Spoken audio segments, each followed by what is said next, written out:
In the NFL, few stories are as dramatic as that of Shaquille, aka Shaq Leonard. Once hailed as the next great linebacker, a surefire Hall of Famer in the making, Leonard's career arc has become a cautionary tale about how quickly careers can change. From leading the league in tackles and earning the nickname The Maniac, to being released mid-season and left searching for a new team before his 30th birthday. Leonard's journey is a testament to both the heights of the NFL stardom and the unforgiving nature of the sport. Today, I'm going to talk about how Shaq Leonard went from a future Hall of Famer to an afterthought, what made him so special at his peak, and how injuries ultimately derailed his career. Shaq Leonard's story begins in Nichols, South Carolina. At South Carolina University, Leonard didn't just play, he dominated.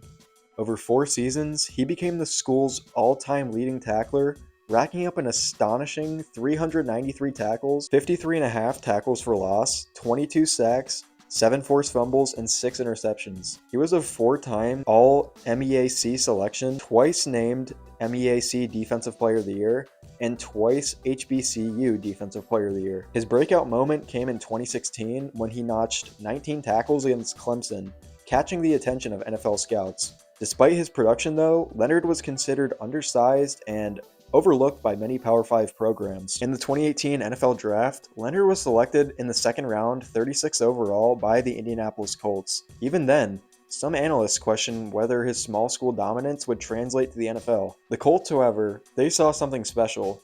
A player with rare instincts, sideline to sideline speed, and a big chip on his shoulder. Leonard didn't take long to prove the doubters wrong. From the moment he stepped onto an NFL field, Leonard was electric. In his rookie season, he led the entire league with 163 tackles, adding 7 sacks, 8 pass deflections, 4 forced fumbles, and 2 interceptions.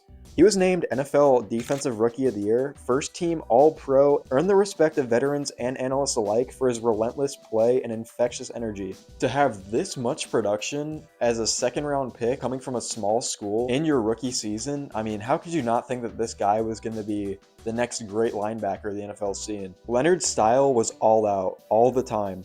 He played with a passion that earned him the nickname Maniac. He was everywhere, stuffing runs, blitzing, dropping into coverage, forcing turnovers. His rookie year set the tone for what looked like a Hall of Fame trajectory. Leonard didn't even slow down after his rookie year. Over the next 3 seasons, he was a perennial All-Pro and Pro Bowler, collecting accolades and stuffing the stat sheet. 2019, he recorded 121 tackles, 5 sacks, 7 passes defended, 5 interceptions, 2 forced fumbles in just 13 games. Name me another player that's doing this in 13 games. I mean, this is just stuff that you don't see every day in the NFL. In 2020, he had 132 tackles, 3 sacks, 7 passes defended, and 3 forced fumbles in 14 games. The fact that he was racking up all pros like it's nothing and he's not even playing the full season is just insane. In 2021, he had 122 tackles, 8 forced fumbles, which led the NFL by the way, 4 interceptions, and 8 passes defended. Leonard's knack for the big play, whether it was a timely interception, a strip sack, or a crucial 4th down stop, made him the heart and soul of the Colts defense. He was rewarded with a massive contract extension, making him one of the highest paid linebackers in the league. Analysts and fans alike began putting his name into future Hall of Fame conversations. He was named to the NFL's Top 100 list and set several team and league records for tackles and forced fumbles. But it wasn't just the numbers that made Leonard special. His leadership and infectious energy changed the culture in Indianapolis. Teammates described him as the emotional engine of the defense, a player who brought intensity to every practice and game. He was the first to celebrate a teammate's success and the first to hold others accountable. Leonard's presence helped transform the Colts from a middling defense into one of the league's best units. It's really a shame we didn't get to see this Colts defense led by Shaq Leonard have good quarterback play and just an overall good offense to complement this defense. I would have really liked to see this team make a strong playoff push. If only Andrew Luck had gotten some help earlier, maybe we could have seen this happen. But football is a brutal game, and Leonard's all-out style came with a cost. In 2022, everything changed. Leonard suffered a series of injuries, a concussion, broken nose, and most significantly, reoccurring back problems that required multiple surgeries. He missed most of the 2022 season, playing in just 3 games and never looking like his old self again. The back issues lingered into 2023. Leonard worked tirelessly to return to form, but his explosiveness and range were just diminished. He started 9 games for the Colts, tallying 60 tackles, but failing to make the impact plays that had defined his early career. Unfortunately, the Colts made the difficult decision to release Leonard in November 2023, ending a 6-year run that had seen him become one of the franchise's most beloved players. Leonard's release shocked the NFL world, but he wasn't unemployed for long. Philadelphia Eagles, coming off a Super Bowl appearance and needing linebacker help desperately, claimed Leonard off waivers. He played 5 games for the Eagles, recording 23 tackles and 1 sack.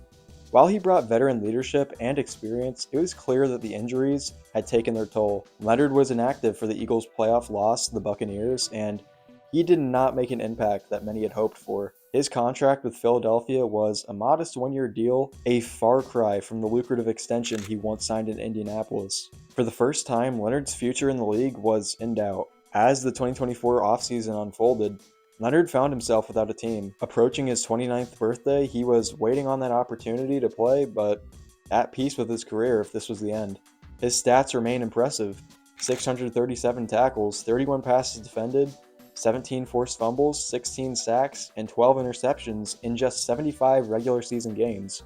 But in a league that moves fast and values youth, Leonard had gone from centerpiece to afterthought in a matter of months. Teams were scared of his health and whether he could ever recapture his old form. For fans, it was a jarring reminder of how quickly the NFL can move on. Despite the abrupt downturn, Leonard's legacy is secure, especially in Indianapolis. And as a Colts fan myself, I can tell you, ask any Colts fan, they love Shaq Leonard. He remains one of the most decorated players in Colts and South Carolina State history, and his impact on the field is matched by his impact off it. Leonard has been a major contributor to causes in his hometown and the broader Indianapolis community, earning admiration for his leadership and generosity. Leonard himself has spoken openly about the emotional toll of his injuries and the pride he takes in his journey. If this is the end, Leonard leaves the game with no regrets. He played with passion, gave everything to his team on every single play, and inspired countless young players, especially those from small schools and overlooked backgrounds, to chase their dreams. Leonard's foundation continues to support youth development and education, ensuring his impact will be felt for years to come. So let's answer the question: what exactly happened to Shaq Leonard? Overall, the answer is relatively simple. On one hand, injuries, especially to his back, which had severe nerve damage, robbed him of the athleticism that made him special. The NFL's physical demands are relentless, and even the most talented players are just one injury away from irrelevance. On the other hand, Leonard's story is a reminder of how quickly the league moves on. Teams are always looking for the next big thing, and salary cap forces tough decisions. Leonard's release wasn't just about performance, it was also about just the business itself, age, and the harsh reality that the NFL is very much a what have you done for me lately league. Overall, whether or not he gets another shot in the NFL, Leonard's legacy is secure, a true maniac who left it all on the field and made a huge difference off it.